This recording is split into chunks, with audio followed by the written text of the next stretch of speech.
Moi! Long time no see. Tässä on viikko ollut, te olette ollut vähän pimennossa, että mitä tapahtuu. Ja niin kuin mä voin sanoa, että paljon on tapahtunut.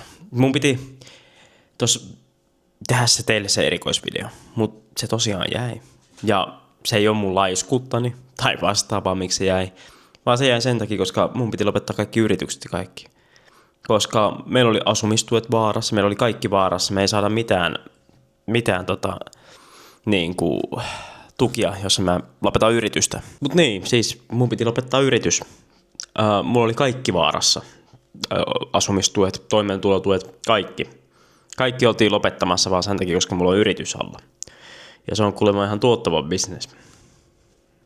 Ei tosiaan ole. Siis tossa viikolla, niin mä vähän muserruin siitä ajatuksesta, että mun pitää mun yritys laittaa alas ja se vähän oikeasti se musers. Musta tuntuu, että niinku nyt vaan jo syvimpään helvettiin YMS, että nyt ei mikään onnistu. Mutta kun mä huomasin, että kun se musertuminen tuli, niin se ei ollut niin todellakaan niin paha, mitä se oli joskus back in the days, silloin kun oli masentunut. Et se oli ihan tosi helppo niin kuin tapaus omalla tavallaan. Silloin joskus, kun jos joku asia meni mönkään ja oikeasti tuntui pahalta, niin se tuntui, että ihan niin kuin joku kreikkalainen kaupunki kaatuisi sun päälle. Mutta tällä kertaa tuntui vain, että pari kiveä tippui, että se niin kuin niskaa. Vähän sattui, mutta pikkuvikoin. Toi oli semmoinen asia, mikä pisti mut huomaamaan sen, että tosi iso progress ollaan käyty tämän sarjan kanssa. Ja silleen niin kuin paljon on tapahtunut puolessa vuodessa.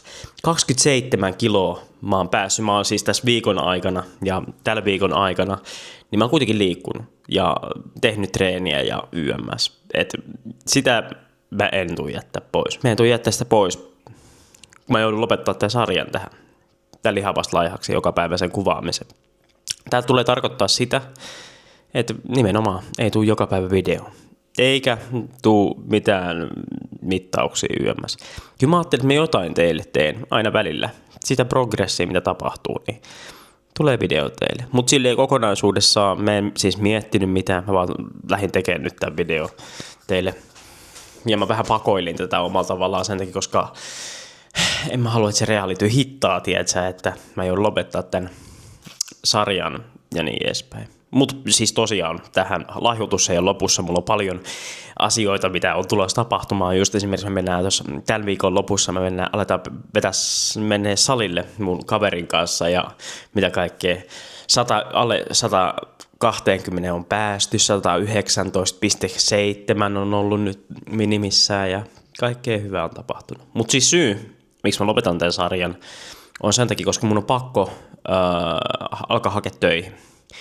Tässä on nyt tosi iso ongelma se, että mä oon hakenut töihin mutta mä en käyttänyt siihen niin paljon resursseja, mitä mä voisin käyttää siihen, koska mulla on ollut lihavasta laihaksi projekt, YouTube, Twitchit, sun muut tommoset noin.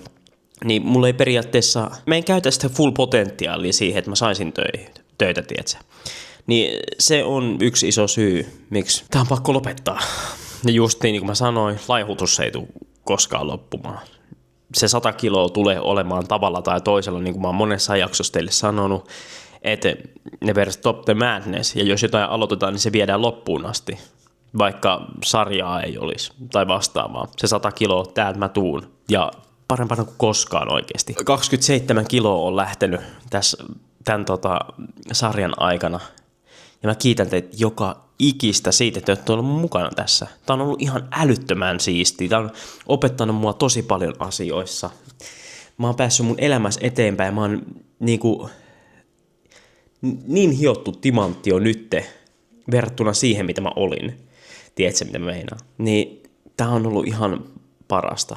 Harmi sinänsä, että mä joudun lopettamaan tän, koska tää oli kivaa, siistiä ja näin edespäin, mutta näin se elämä vaan evolvaa. Ja välillä se Uno Reverse-kardi tulee sieltä, Reserve-kardi tulee sieltä yhtäkkiä ja asiat menee päälailleen. Mutta ei voi mitään. Mutta mä oon teille mä kerron sen verran teille, että näillä näkymin mä tuun saamaan kesätöitä nyt, niin kuin Stadalta. Näin mä ymmärsin, että tällaista olisi tulossa tapahtumaa ja asiat menee parempaan päin. Vaikka niin kuin justi meillähän nyt evättiin kaikki tuet ensi kuulle, paitsi asumistuki, niin voi tulla olla vähän hankalaa, mutta vaikeimmastakin on selvitty oikeasti. Vaikeimmastakin on selvitty. Mutta hei, rakas ystäväiseni. Kiitos, että sä oot ollut mun mukaan tässä matkassa. Tää on ollut erittäin siistiä. Ja me tullaan vielä kuulee oikeasti. Vaikka mä nyt lopetan tämän itse lihavasta laihaksi sarjan jokapäiväisen niin kuin, kuvaamisen, niin se ei tarkoita sitä, että me ei nähtäisi. Kyllä me tullaan näkemään. Ihan varmasti. Varmasti 110 kilon kohdalla ja niin edespäin. Ja mä kerron teille, mitä mä oon tehnyt ja minkälaista on ollut. Eiks niin? Siellä mun Discordissa mä yritän pitää ajan tasalla kaikkea, mitä tapahtuu yömmässä. Et sinne vaan. Eiks niin? Mut me nähdään seuraavaan kerralla, eiks niin? Se on moi.